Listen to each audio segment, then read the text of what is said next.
જય સ્વામિનારાયણ. અમારા કુટુંબ ભાઈઓમાં વાસ્તુ છે. હું પરેશભાઈ, જય સ્વામિનારાયણ. વાસ્તુ પૂજન છે નવા મકાનનું. હવનની તૈયારી છે. મહેમાન બધા બેસી ગયા છે. હું ફઈબા, જય સ્વામિનારાયણ. કેમ છે? જય સ્વામિનારાયણ. હું કાજલબેન. અરે 2 દી વરસાદ હારો. કાલ નતો કમદીન ઓલે દી 2 દી સુધી વરસાદ હારો પડી ગયો. કરા નતા વીણા. જય સ્વામિનારાયણ. જય સ્વામિનારાયણ. બધા બેસી ગયા ત્યારે બહુ કરા.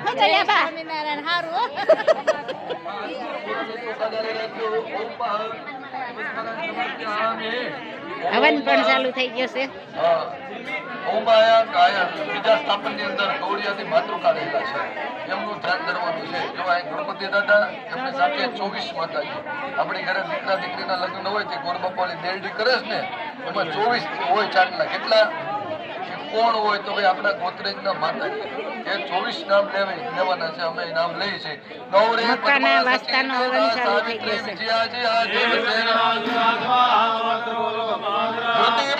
તથા તુષ્ટિ આત્મને કુલદેવતાય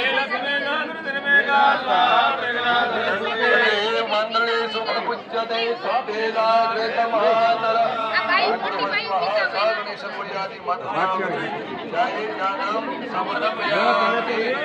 હાલો ભાઈ, એક જળની ચમચી ભરી નાખજો. ધૂપ દીપ નૈવેદ્ય ફલતામલ મુકવા હાથ એની દક્ષિણા પ્રદક્ષિણા. શું કામ હાલે છે? સરસ મજાની આંબલી. અમારે આ ચટણી આંબલીની બહુ જોઈ, એટલે આંબલી તો બહુ ખાય. શાકમાં નાખવી પડે, સ્વાદિષ્ટ બને. જુઓ તગારા મોટા મોટા તગારા આંબલી તૈયાર થઈ રહી છે સરસ મજાની. કેન્દ્ર પાર્ટી રમવા આ દરરોજ આવે.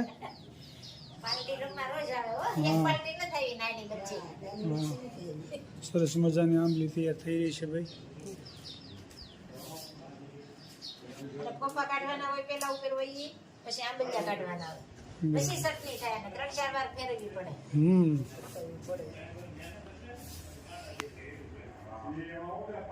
જય સ્વામિનારાયણ. મેથીની ભાજી સરસ મજાની તાંજળિયાની છે કે મેથી છે. તેલ મૂક્યું છે. સરસ મજાની ભાજી આજ બની રહી છે. મસ્ત મજાની ભાજી બનશે. મેથી કી ભાજી સરસ મજાની બની રહી છે ભાજી. ભાજી ખામ થાવ રાજી. હા, ભાજી ખાઈ થાય રાજી. એવું કહેવત છે જૂની જૂની કહેવત છે એમ ને. હા, ભાજી ખાઈને થાવ રાજી. ભાજી શિયાળામાં ભાજી હારી ને, મેથી પાલક ને. એટલે આજે મેથીની ભાજી બનાવવાની છે. તેલ મૂક્યું છે. રાય અને કોમેન્ટ પણ સારી સારી આવે છે. તો બધાનો ખૂબ ખૂબ આભાર. બધાને જય સ્વામિનારાયણ, જય શ્રી કૃષ્ણ, જય જીનેન્દ્ર, જય સિયારામ, હર હર ભોલે મહાદેવ. સરસ લ્યો. હવે ભાજી તૈયાર થવા માંડી છે ધીમે ધીમે. હજી તો તેલ મૂક્યું છે. ગરમ થાય કેમ તેલ કેમ તતડાટી નથી કરતું? તેલ ગરમ થાય તે તતડાટી થાય ને, એમ થોડી થાય. વાંધો નહીં, હારું હાલો. રાય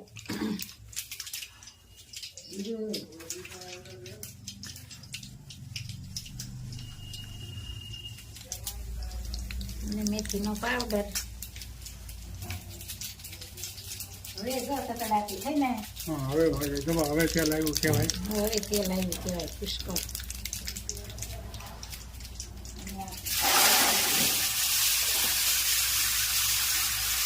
સરસ મજાની મેથીની ભાજી બની રહી છે. કેવી બને છે જેનો કોમેન્ટ કરજો.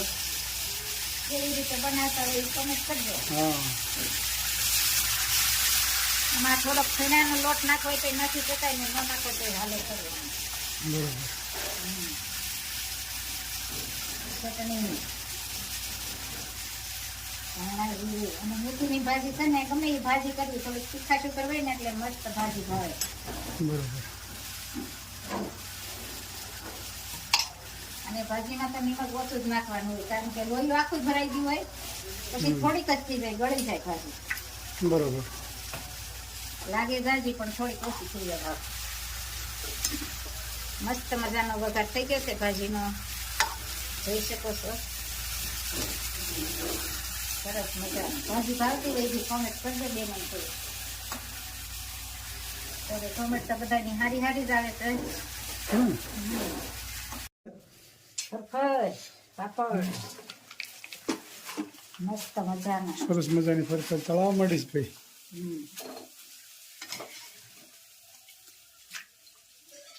અને મગનું શાક બનાવવાનું છે. મગનું શાક, હા આજ રેસીપી બદલી છે ભાઈ. રેસીપી બદલી હો, રેસીપી તો રોજ બદલે જ ને, શાક તો અલગ અલગ જ હોય. દેશી ખાણું એટલે શાક જ બનાવવાનું હોય આપણે. શાક રોટલી ભાખરી રોટલા.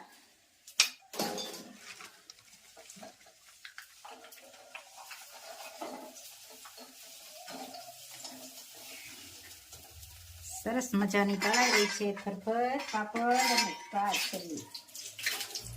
સરસ મજાની કાચરી બની રહી છે ભાઈ.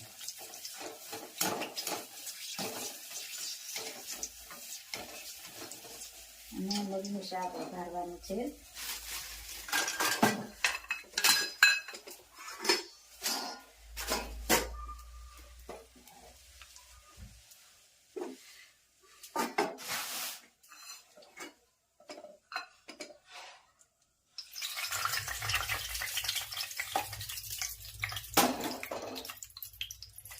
મસ્ત મજાના મગ અને ભાત. બરોબર. અને શાક વઘારવાનું છે ને, કોમેન્ટ પણ સારી સારી આવે છે, તો બધાનો ખૂબ ખૂબ આભાર. ના રાઈ, જીરું, મેથીનો પાવડર અને લીમડો અને મસ્ત મજાના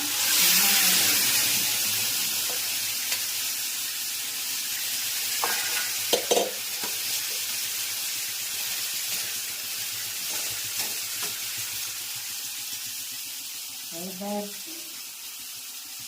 ચટણી, ધાણા જીરું અને બાફામાં નાખ્યા હોય મીઠું, નિમક બાફામાં નાખ્યું હોય બરોબર. એટલે સરસ મજાનું શાક, ભાખરી રોટલા અને મસ્ત મજાના પાપડ અને ચાટણી કાચરી.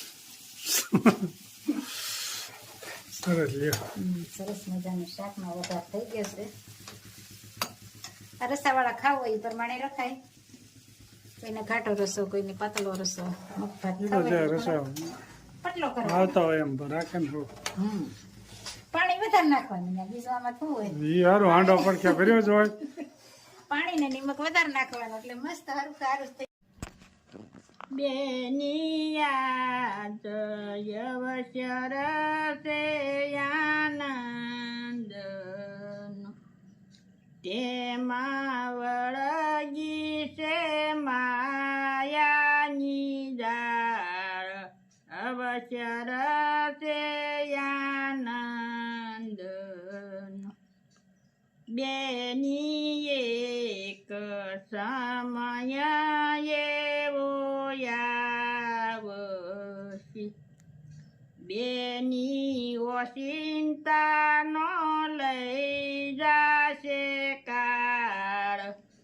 અવશ્ય રહ્યાવો નૈયા બેની પરમ કૃપાળુ પ્રભુજી છે. બેની એ છે દિલના દયાળ. સ્મરણ કરો શ્યામ બેની તાર ટપાલ ત્યાં નથી આવતા.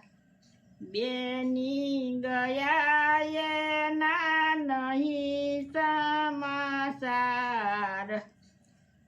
સ્મરણ કરો શ્યામ બેની અંતના જ્ઞાનમાં સમજ બેની કરો આત્મામાં વિચાર સ્મરણ કરો શ્યામ બેની અંતર શત્રુને તમે ઓળખો બેની કરાવે છે ભજનમાં ભંગ સ્મરણ કરો શ્યામ બેની ભજી લેવા ભગવાન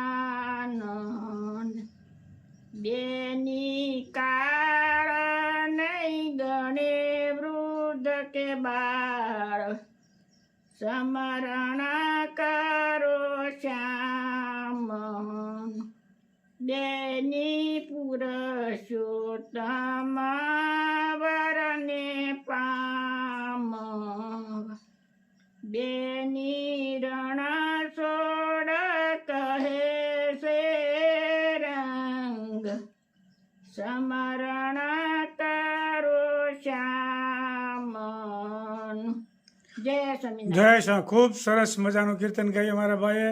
એક એક કડી જીવનમાં ઉતારવા જેવી છે કે નાના બાળે નહીં ગણે, કોઈ વૃદ્ધે નહીં ગણે, કાળ ઓચિંતાનો આવી જાય. આ ઘડી ભગવાનને સ્મરણ કરવાની છે. મનુષ્યનો અવતાર જન્મ મરણના ફેરા ટાળવાનો છે. એટલે ખૂબ સરસ મજાનું જીવનમાં ઉતારવા જેવું કીર્તન ગાયું મારા ભાઈએ. જય સ્વામિનારાયણ. જય સ્વામિનારાયણ.